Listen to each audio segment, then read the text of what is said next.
Hey, I'm back. So I had a break. I went to the UK, saw my family, had an excellent time, took my girls, really connected with them, just enjoyed myself. And boy, did that feel good. I didn't think I was that stressed because I haven't been working for a while, but it was just great to switch off, to eat what I wanted, drink what I wanted, not think about too much exercise.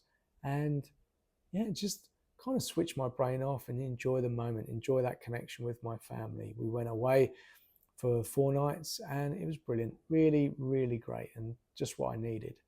Now, the trouble is, I came back and I needed to get back and start moving forward.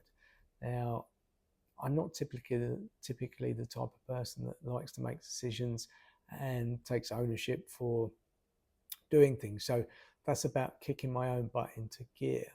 Um, I still am on the idea that I will start my own business. How that works in practice, I've still no idea. I think that's generally how it works. You have to try, put things out into the universe and see kind of what sticks. Now, something that I have struggled with for a while is about scheduling my time, especially when there's no obligations and no accountability. It's just me here. There's no one saying you've got to do that. And whilst that's great and gives you a lot of freedom and flexibility to think about the things that you want to do, it's easy to get caught in that negative side of not actually doing something, or doing the washing, or doing something that's not actually moving you forward in the right direction.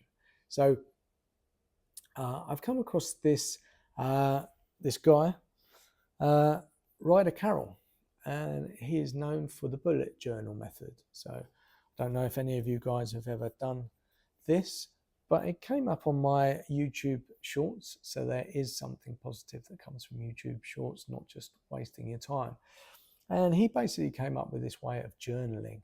Now, I've tried journaling before, probably started 8, 9 years ago.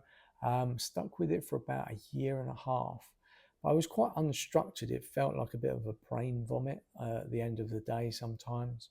And I didn't really get a lot out. And I think I was repeating a lot of things.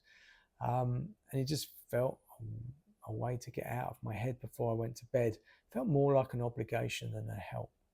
Um, but this is different. This combines basically structuring your life, scheduling your life, taking note of the things that go on, but also at the same time understanding your thoughts and feelings.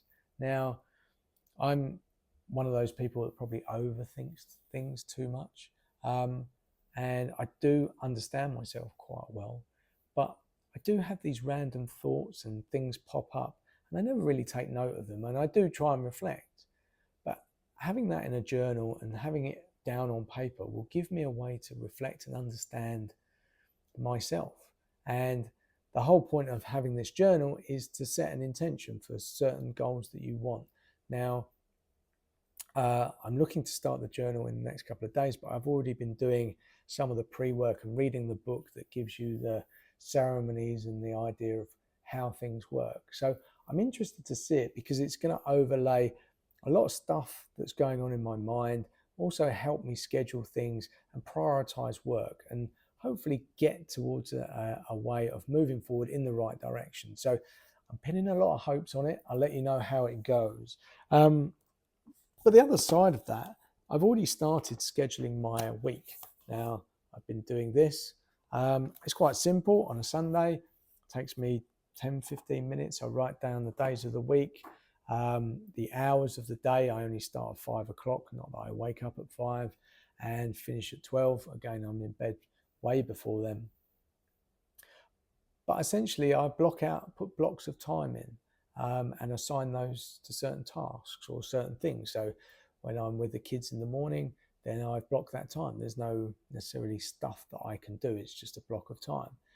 This gives me a lot of visibility over where I'm spending my time, and how much of that time and whether it's serving me.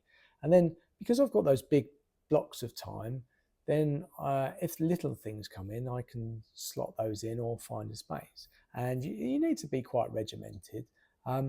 But the reality is, for me, I think I have this version of being productive and how things work, but the reality is going to be quite different. So I'm going to try and track what I want to happen against what actually happens in reality and see what the delta is between the two and what the reasons for that is.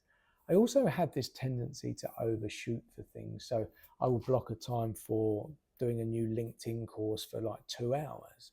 Now that's deep work and it requires a lot of persistence rather than sitting down to your desk and then having a break and going and getting some food or a coffee or something. And my coach mentioned the Pomodoro technique of booking out 20 minutes, set your timer, do that work, have a break, then come back and do another 20 minutes. I started that this week and it seems to bring me a bit more productive as long as I'm doing the right thing. A couple of times I've gone over that timer, I was just enjoying it. But a couple of times this week, I've actually found myself being very productive. It's not that my whole day was filled up, but I looked back and went, yeah, okay, I've written some content for LinkedIn.